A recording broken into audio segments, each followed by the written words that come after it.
There was a change on the village where the fountain fell, and where the mender of roads went forth daily to hammer out of the stones on the highway such morsels of bread as might serve for patches to hold his poor ignorant soul and his poor reduced body together.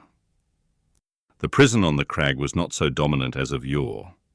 There were soldiers to guard it, but not many. There were officers to guard the soldiers, but not one of them knew what his men would do, beyond this, that it would probably not be what he was ordered. Far and wide lay a ruined country, yielding nothing but desolation. Every green leaf, every blade of grass and blade of grain, was as shriveled and poor as the miserable people. Everything was bowed down, dejected, oppressed, and broken. Habitations, fences, domesticated animals, men, women, children, and the soil that bore them, all worn out. Monseigneur, often a most worthy individual gentleman, was a national blessing, gave a chivalrous tone to things, was a polite example of luxurious and shining life, and a great deal more to equal purpose. Nevertheless, Monseigneur as a class had, somehow or other, brought things to this. Strange that creation, designed expressly for Monseigneur, should be so soon wrung dry and squeezed out. There must be something short-sighted in the eternal arrangements, surely. Thus it was, however, and the last drop of blood having been extracted from the flints, and the last screw of the rack having been turned so often that its perches crumbled, and it now turned, and turned with nothing to bite, Monseigneur began to run away from a phenomenon so low and unaccountable. But this was not the change on the village, and on many a village like it. For scores of years gone by, Monseigneur had squeezed it and wrung it, and had seldom graced it with his presence except for the pleasures of the chase. Now, found in hunting the people, now, found in hunting the beasts, for whose preservation Monseigneur made edifying spaces of barbarous and barren wilderness. No. The change consisted in the appearance of strange faces of low caste, rather than in the disappearance of the high caste, chiseled and otherwise beautified, and beautifying features of Monseigneur. For in these times, as the mender of roads worked, solitary, in the dust, not often troubling himself to reflect that dust he was, and to dust he must return, being for the most part too much occupied in thinking how little he had for supper and how much more he would eat if he had it. In these times, as he raised his eyes from his lonely labour and viewed the prospect, he would see some rough figure approaching on foot, the like of which was once a rarity in those parts, but was now a frequent presence. As it advanced, the mender of roads would discern without surprise that it was a shaggy-haired man of almost barbarian aspect, tall, in wooden shoes that were clumsy even to the eyes of a mender of roads, grim, rough, swart, steeped in the mud and dust of many highways, dank with the marshy moisture of many low grounds, sprinkled with the thorns and leaves and moss of many byways through woods. Such a man came upon him, like a ghost, at noon in the July weather, as he sat on his heap of stones under a bank, taking such shelter as he could get from a shower of hail. The man looked at him, looked at the village in the hollow, at the mill, and at the prison on the crag. When he had identified these objects in what benighted mind he had, he said, in a dialect that was just intelligible, "How goes it, Jacques?" "All well, Jacques." "Touch, then." They joined hands, and the man sat down on the heap of stones. "No dinner?" "Nothing but supper now," said the mender of roads, with a hungry face. "It is the fashion," growled the man. "I meet no dinner anywhere." He took out a blackened pipe, filled it, lighted it with flint and steel, pulled at it until it was in a bright glow, then suddenly held it from him and dropped something into it from between his finger and thumb, that blazed and went out in a puff of smoke. "Touch, then."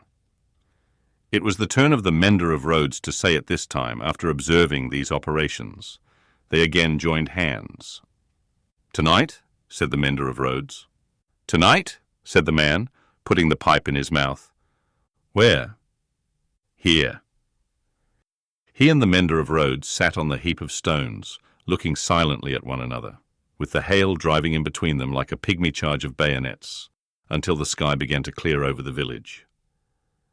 "Show me," said the traveller then, moving to the brow of the hill. "See," returned the mender of roads with extended finger. "You go down here, and straight through the street, and past the fountain." "To the devil with all that," interrupted the other, rolling his eye over the landscape. "I go through no streets and past no fountains." "Well?" "Well, about 2 leagues beyond the summit of that hill above the village." "Good. When do you cease to work?" "At sunset." "Will you wake me before departing? I have walked 2 nights without resting. Let me finish my pipe, and I shall sleep like a child. Will you wake me?" "Surely." The wayfarer smoked his pipe out, put it in his breast, slipped off his great wooden shoes, and lay down on his back on the heap of stones. He was fast asleep directly. As the road mender plied his dusty labour, and the hail clouds, rolling away, revealed bright bars and streaks of sky, which were responded to by silver gleams upon the landscape, the little man, who wore a red cap now, in place of his blue one, seemed fascinated by the figure on the heap of stones. His eyes were so often turned towards it that he used his tools mechanically, and one would have said, to very poor account. The bronze face, the shaggy black hair and beard, the coarse woolen red cap, the rough medley dress of homespun stuff, and hairy skins of beasts, the powerful frame attenuated by spare living, and the sullen and desperate compression of the lips in sleep, inspired the mender of roads with awe. The traveller had travelled far, and his feet were footsore, and his ankles chafed and bleeding. His great shoes, stuffed with leaves and grass, had been heavy to drag over the many long leagues, and his clothes were chafed into holes, as he himself was into sores. Stooping down beside him, the road mender tried to get a peep at secret weapons in his breast or where not, but in vain, for he slept with his arms crossed upon him, and set as resolutely as his lips. Fortified towns with their stockades, guardhouses, gates, trenches, and drawbridges seemed to the mender of roads to be so much air as against this figure. And when he lifted his eyes from it to the horizon and looked around, he saw in his small, fancy-similar figures, stopped by no obstacle, tending to centres all over France. The man slept on, indifferent to showers of hail and intervals of brightness, to sunshine on his face and shadow, to the paltering lumps of dull ice on his body, and the diamonds into which the sun changed them, until the sun was low in the west, and the sky was glowing. Then, the mender of roads, having got his tools together, and all things ready to go down into the village, roused him. "Good," said the sleeper, rising on his elbow. 2 leagues beyond the summit of the hill?" "About?" "About. Good." The mender of roads went home, with the dust going on before him according to the set of the wind, and was soon at the fountain, squeezing himself in among the lean kine brought there to drink, and appearing even to whisper to them in his whispering to all the village. When the village had taken its poor supper, it did not creep to bed, as it usually did, but came out of doors again, and remained there. A curious contagion of whispering was upon it, and also, when it gathered together at the fountain in the dark, another curious contagion of looking expectantly at the sky in one direction only. Monsieur Gabelle, chief functionary of the place, became uneasy, went out on his housetop alone, and looked in that direction too, glanced down from behind his chimneys at the darkening faces by the fountain below, and sent word to the sacristan who kept the keys of the church that there might be need to ring the tocsin by and by. The night deepened. The trees environing the old château, keeping its solitary state apart, moved in a rising wind, as though they threatened the pile of building massive and dark in the gloom. Up the 2 terrace flights of steps the rain ran wildly, and beat at the great door, like a swift messenger rousing those within. Uneasy rushes of wind went through the hall, among the old spears and knives, and passed lamenting up the stairs, and shook the curtains of the bed where the last marquis had slept. East, west, north, and south, through the woods, 4 heavy-treading, unkempt figures crushed the high grass and cracked the branches, striding on cautiously to come together in the courtyard. 4 lights broke out there and moved away in different directions, and all was black again. But not for long. Presently, the château began to make itself strangely visible by some light of its own, as though it were growing luminous. Then a flickering streak played behind the architecture of the front, picking out transparent places and showing where balustrades, arches and windows were. Then it soared higher and grew broader and brighter. Soon, from a score of the great windows, flames burst forth, and the stone faces awakened, stared out of fire. A faint murmur arose about the house from the few people who were left there, and there was a saddling of a horse and riding away. There was spurring and splashing through the darkness, and bridle was drawn in the space by the village fountain, and the horse in a foam stood at Monsieur Gabelle's door. "Help, Gabelle! Help, everyone!" The tocsin rang impatiently, but other help, if that were any, there was none. The mender of roads, and 250 particular friends, stood with folded arms at the fountain, looking at the pillar of fire in the sky. "It must be 40 feet high," said they grimly, and never moved. The rider from the château and the horse in a foam clattered away through the village and galloped up the stony steep to the prison on the crag.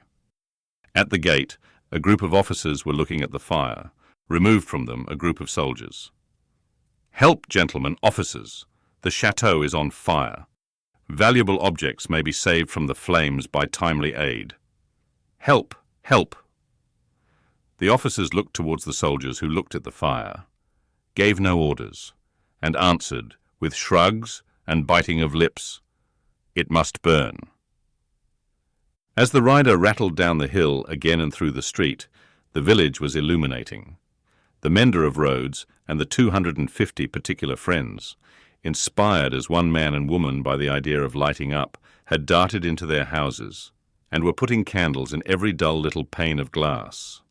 The general scarcity of everything occasioned candles to be borrowed in a rather peremptory manner of Monsieur Gabelle, and in a moment of reluctance and hesitation on that functionary's part, the mender of roads, once so submissive to authority, had remarked that carriages were good to make bonfires with, and that post-horses would roast.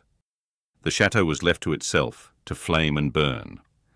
In the roaring and raging of the conflagration, a red-hot wind, driving straight from the infernal regions, seemed to be blowing the edifice away.